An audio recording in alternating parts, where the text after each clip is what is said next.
112 சங்கீதம். இது ஏன் போச்சுன்னா, அந்த முதல் வார்த்தையே அல்லேலூயான்ற வார்த்தை தான். தமிழில் ரொம்ப அழகாக வந்துருக்குது, இங்கிலீஷில் சொதப்பிட்டாங்க, பிரைஸ் த லார்ட்னு டிரான்ஸ்லேட் பண்ணி விட்டாங்க. தப்பு ஒன்றும் கிடையாது, அல்லேலூயான்றது அர்த்தமே பிரைஸ் த லார்ட் தான். அதனால் அவங்க மொழிபெயர்த்துட்டாங்க, தமிழில் மொழிபெயர்க்காமல் வெறும் அல்லேலூயானே போட்டு விட்டான். ரொம்ப நல்லதாக போச்சு.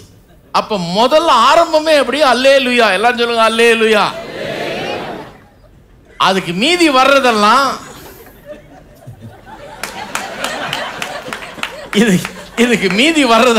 இதுக்கு மீதி வர்றதெல்லாம் நல்ல கவனிங்க. இதுக்கு மீதி வர்றதெல்லாம் எதுக்கு அல்லேலூயான்னு வருது. ஸோ நான் வாசிக்கிறேன், நீங்க சொல்ல வேண்டியது அல்லேலூயா உங்க பொறுப்பு. எப்படி சொல்றீங்கன்னு பார்ப்போம். எதுக்கு அல்லேலூயா? கர்த்தருக்கு பயந்து அவருடைய கட்டளையில் மிகவும் பிரியமாய் இருக்கிற மனுஷன் பாக்கியவான். அவன் சந்ததி பூமியில் பலத்திருக்கும், செம்மையானவர்களின் வம்சம் ஆசீர்வதிக்கப்படும். ஆஸ்தியும் ஐஸ்வர்யமும் அவன் வீட்டில் இருக்கும், அவனுடைய நீதி என்றென்றைக்கும் நிற்கும். செம்மையானவர்களுக்கு இருளிலே வெளிச்சம் உதிக்கும், அவன் இரக்கமும் மன உருக்கும் நீதியும் உள்ளவன்.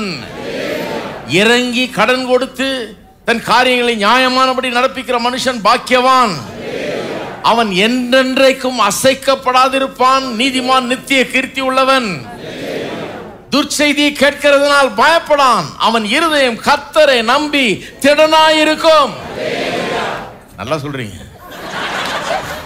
அவன் அல்லேலூயா கும்பலா? ஆமா, காரணத்தோட தான் அல்லேலூயா சொல்றோம். அவன் இருதயம் உறுதியாயிருக்கும். அவன் தன் சத்துருக்களின் சரி கட்டுதலை காண மட்டும் பயப்படாதிருப்பான். வாரி இறைத்தான், ஏழைகளுக்கு கொடுத்தான், அவனுடைய நீதி என்றென்றைக்கும் நிற்கும். அவன் கொம்பு மகிமையாய் உயர்த்தப்படும். துன்மார்க்கன் அதை கண்டு மனமடிவாகி தன் பற்களை கடித்து கரைந்து போவான்.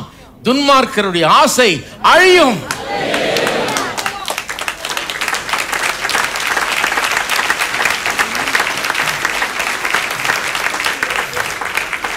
எதுக்கு அல்லேலூயான்னு தெரியலன்னா 112க்கு போயிடுங்க சங்கீதம். அதை வாசிங்க. எதுக்கு அல்லேலூயான்னு, இதுக்கு தான் அல்லேலூயா. அல்லேலூயான்னு சொல்லிட்டு எதுக்கெல்லாம் அல்லேலூயான்றது சொல்கிறான். எங்கள் வீட்டில் இதை எழுதி போட்டிருக்கிறேன். ஏன்னா எதுக்கு அல்லேலூயான்னு இந்த அல்லேலூயா பிரசங்க எனக்கு தெரியணும் இல்லை போல. இதுக்கு தான் அல்லேலூயா. அதை பார்க்கும்போதெல்லாம் எனக்கு ஞாபகம் வருது, எதுக்கு அல்லேலூயான்னு. எத்தனை பேர் இங்கே இருக்கிறீங்க? ஆபிரகாமை போல உங்கள் விசுவாசம் வளருதா? கர்த்தர் மேலே பற்று அதிகமாயிடுச்சுன்னா உலகத்தில் எந்த காரியத்தின் மேலும் பற்று வரவே வராது.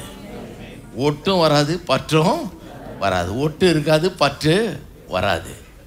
நல்ல வாழ்க்கை அதுதான். அதுதான் பரதேசிகளுடைய வாழ்க்கை. அதுதான் சரியான ஆபிரகாமின் பிள்ளைகள். நீங்களும் நானும் ஆபிரகாமின் பிள்ளைகள்.